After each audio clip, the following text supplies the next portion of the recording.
Hello friends, কেমন আছো সবাই? আশা করি তোমরা সবাই ভালো আছো আর আমিও ভালো আছি। চলে এসেছি তোমাদের জন্য নতুন আরেকটি ব্লগ ভিডিও নিয়ে। তো আজকে তোমাদের সঙ্গে অন্যরকম একটা ভিডিও শেয়ার করব, আর সেটা হচ্ছে ইট ভাটায় কীভাবে ইট তৈরি করা হয় সেটাই আজকে তোমাদেরকে দেখাবো।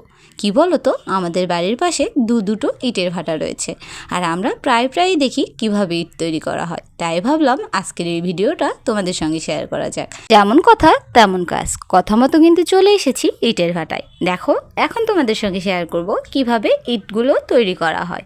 তো প্রথমেই কিন্তু মাটিটাকে পানি দিয়ে ভিজিয়ে রাখা হয়েছিল, আর সেই ভেজানো মাটি কিন্তু এই মেশিনের মধ্যে ফেলা হচ্ছে। যে মেশিনটা দেখছো, এটা দিয়েই কিন্তু ইট তৈরি করার যে মাটিটা রয়েছে সেটা তৈরি করে নেওয়া হয়। দেখো না, কত সুন্দর মিহি করে মাটিগুলো তৈরি করে নেওয়া হয়েছে। জানো তো, প্রতিদিন কিন্তু ইটের ভাটায় প্রায় শয়ে ইট তৈরি করা হয়। তাই কিন্তু এই মাটিটা সবসময় মেশিনের দ্বারাই প্রস্তুত করে নেওয়া হয়। কি বলো তো, এটা তো কোনো হাতের কাজ না। এতগুলো মাটি কখনোই হাতে তৈরি করা সম্ভব না। এই ভাটায় কিন্তু প্রায় অনেকগুলো কর্মী রয়েছে। প্রত্যেকটা কর্মী কিন্তু কাজে প্রচুর পারদর্শী। এরা প্রতিদিনই প্রায় শয়ে ইট তৈরি করে। দেখো না, মাটিগুলো এখানে নিয়ে আসা হচ্ছে, যেখানে ইট তৈরি করা হবে সেখানে এনেই কিন্তু এরকমভাবে মাটিগুলো ঢেলে দেওয়া হচ্ছে। আর প্রত্যেকটা কর্মীরাই কিন্তু খুব সুন্দর করে কাজ করছে, একটুও ফাঁকি দিচ্ছে না।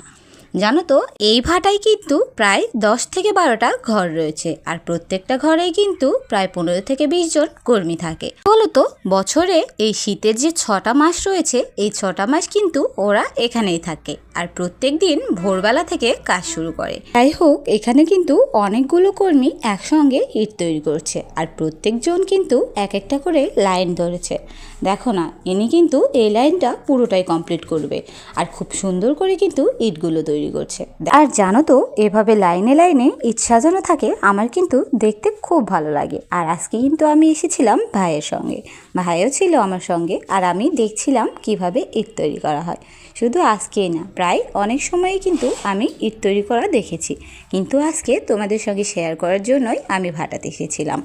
তো যাই হোক, চলো আজকের ভিডিওটা তোমাদের কেমন লাগলো অবশ্যই কমেন্ট করে জানিও।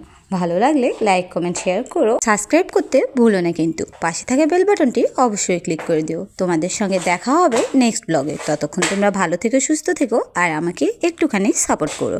তোমাদের একটুখানি সাপোর্টেই কিন্তু আমি এগিয়ে যেতে পারবো অনেক দূর।